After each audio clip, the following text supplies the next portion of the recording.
folks, thanks for tuning in. Well, will my camera stay there on this little tripod? Just a gentle breeze today, and it's a beautiful sunny day here in January in the Algarve. I've had a lot of rain lately, but anyway, today I thought I'd take the chance to come out and make a video. More than one on the channel has asked this question about whether when I fitted a 15 tooth front sprocket it has made a difference or not. And Roy Bailey asked me, he's in the UK Facebook forum for this particular bike, asked me if I could do some comparisons at certain speeds with RPM. So I've gone out and done it, and this video shows you, the results. You can judge for yourselves at the end of the video whether you think it's worth it or not. So what Roy did, he sent me some figures where he'd gone and measured his speed in miles an hour versus his RPM on his speedometer. So I've gone and done the same. The only thing is he's in the UK on miles per hour. I'm in Portugal on kilometers per hour. So I've used the converter to round it up to the nearest 1 kilometer. So you'll find, and then I decided, well, is there a difference in his speedo to mine? There's got to be some sort of tolerance in there somewhere. How exactly accurate are they both? So I measured mine against my TomTom, and I would say, and that's when the tripod did fall over. So I've measured it against the TomTom, and I would say, the speedo on my bike is pretty accurate actually. It's pretty close to what the GPS is saying. So if Roy's is the same, then we're on the same song sheet, as it were. And the three speeds he ran his at was 50 mile an hour, 60 mile an hour, 70 mile an hour. So for this little experiment, we'll take the Autostrada and head for España. There's no wind today, which makes it nice, and it's nice and sunny. Quite mild actually. But the air is still chilly when you're moving. Right, so the first speed I want to test is 50 mile an hour, which is 81 kilometers an hour. So if we can get this up to a steady 81. 81.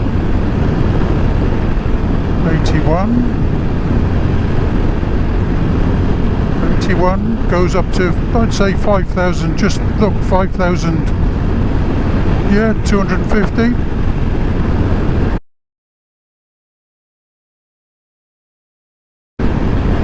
So let's go up to 97.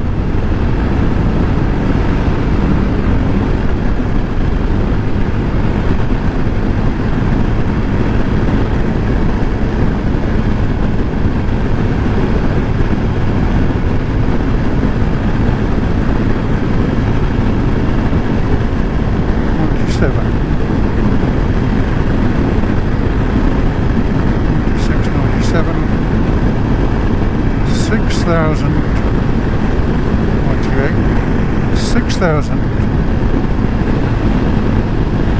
300, 400, thereabouts.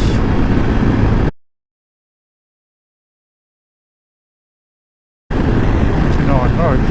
And 113 is what we want for 70 mile an hour.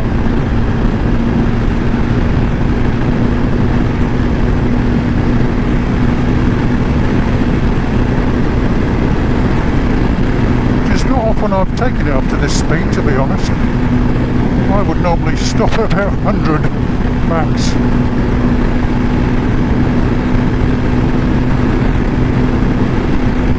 We're going downhill. 11, 12. Oh, donkey, you're really knocking along.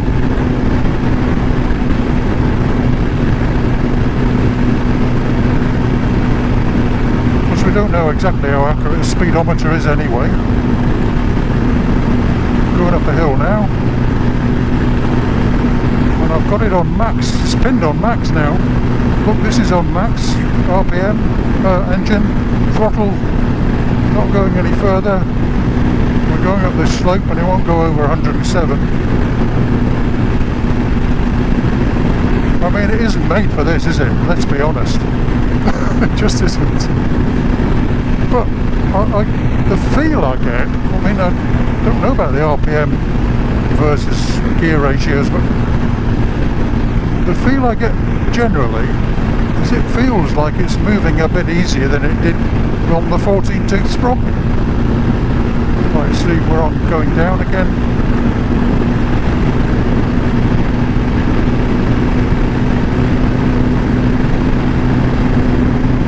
$7,250 there. 7,300. Yeah, that's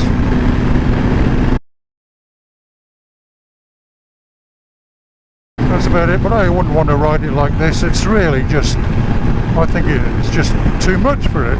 For long distance travelling on this bike, like these speeds, they're just not made for it. So I don't know if there's much difference between the 14 and 15 really, but it just feels like it moves a bit easier, and that's all I can say on this kind of road, which isn't my preferred way of travelling with it anyway. So now we've done the big motorway test, what's it like riding what I like to ride, which is this dual sport, small roads and off-road.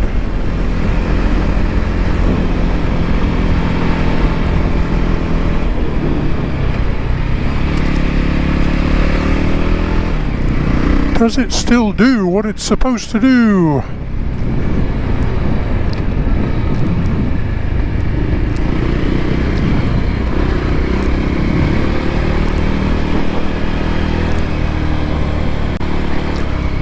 And does it still lug along like a tractor?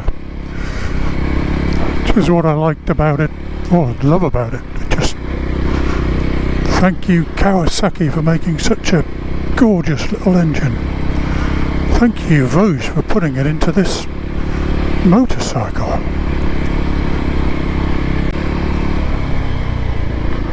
I mean, it still just lugs along. That's in second gear, and I'm going up a, it's not steep but a gentle slope. Put the power on, picks up.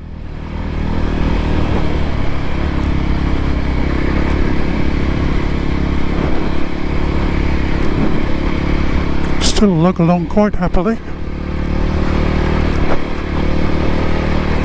I'm in second gear at this speed, I'd say comfortable for this. Can go faster. Go up a gear.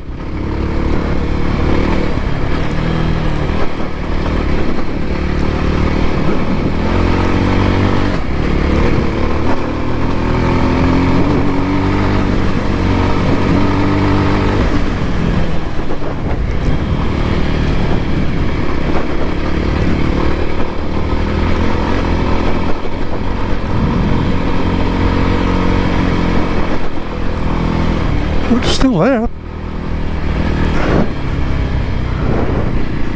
And then you get up here, you want a gentle ride along. That's third gear now, taking over. So it's certainly not sacrificed off-road ability for trail riding. I mean, I don't see it as an enduro bike. People use it for pretty extreme stuff, I know.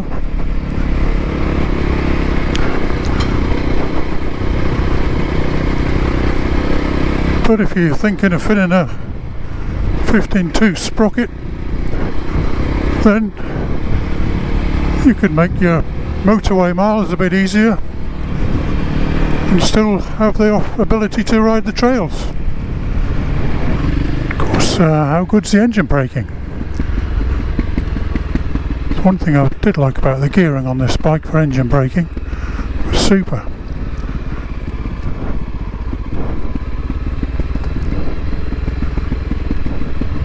First gear, still there.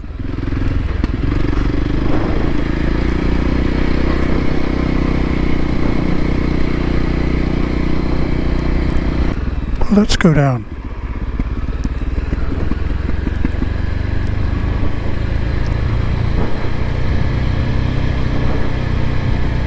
I would say it's not holding back quite as well as the 14 tooth going downhill there. That was running very freely, but it's no big problem. Just ride accordingly. How blessed am I to live here. Oh, to be able to do this. My goodness, how fantastic life is. With a Voge 300 Rally and a 15 tooth front sprocket. Yee-haw! Let's go and see if my favourite little coffee kiosk is open.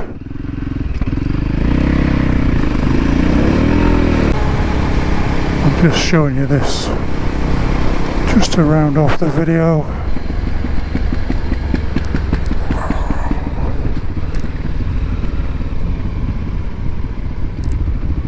Look at this. Wow. No, it's closed. Well, it is January. But look at this.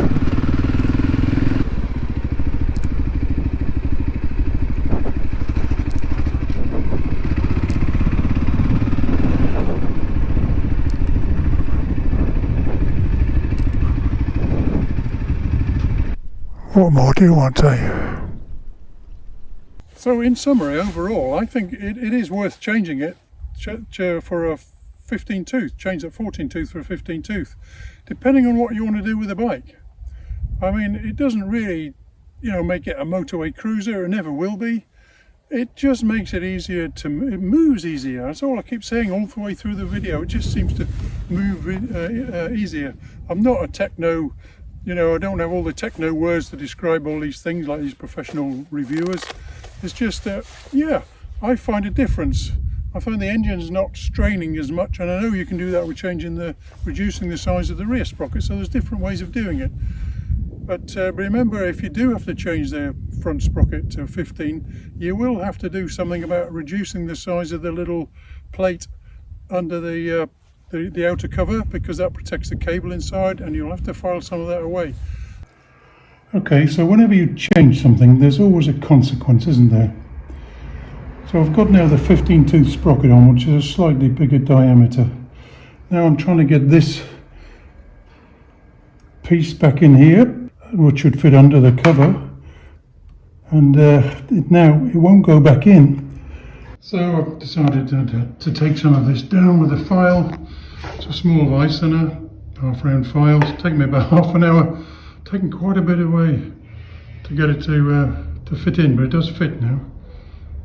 So that's it fitted. Still a little bit of a tight squeeze to get it past the chain here, but once it's in, it's clearing. So I'll put the cover on, give it a spin around, see how it goes. Well, that sounds good to me. And I would not recommend not fitting it. You really should fit that. It's a guard for that cable. Anyway, that's it. I hope you got something out of it, and thanks for watching, and may you all live long and ride on.